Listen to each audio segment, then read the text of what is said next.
Šeit pa mēli vienkārši staigās cilvēki, kuriem ir šie elegantākie tērpi.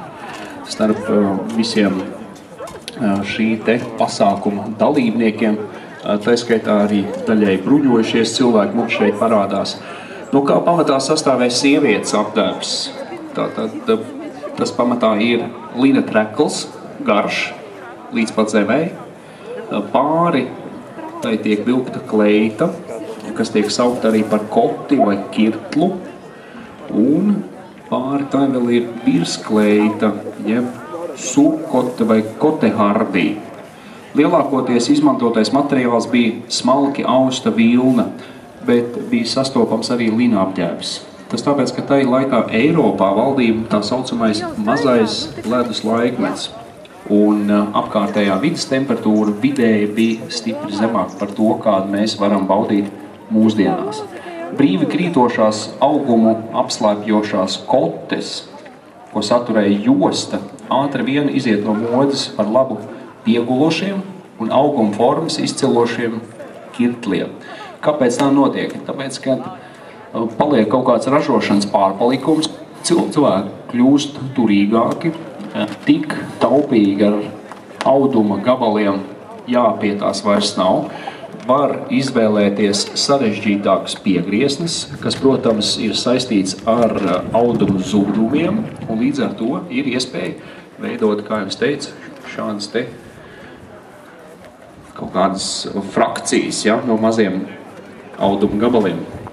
Audumi tiek krāsot košās un kontrastējošās krāsās, jo krāsas dažādākas, jo tik uzskatīts cilvēks par iznesīgāku, daļāku, varbūt arī elegantāk.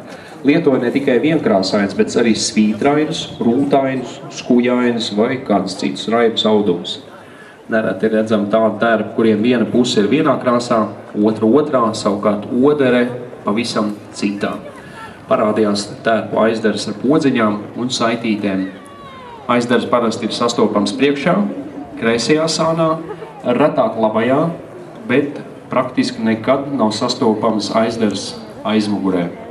Savukārt piedurgans ir pogājums līdz pat elkoņiem, un es domāju, kāda no meitenēm, kas pieies jums tur tuvāk, to arī parādīs, nodemonstrēs, un tam pievērsiet noteikti arī uzmanību.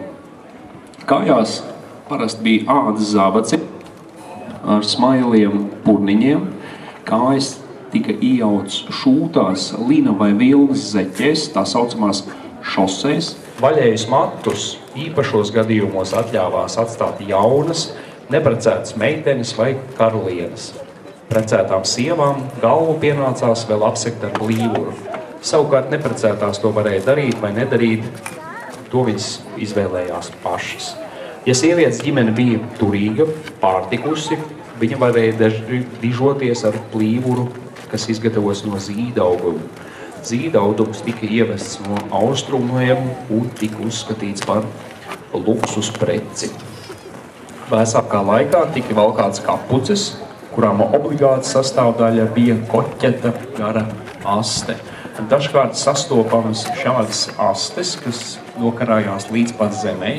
Citiem tās bija garākas, citiem īsākas. Tiem, kuriem viņas karājās līdz zemē, viņas varēja pat vairāk kārtīgi aptīt sev ap kaklu vai sakārtot cepures veidā sev uz galvas.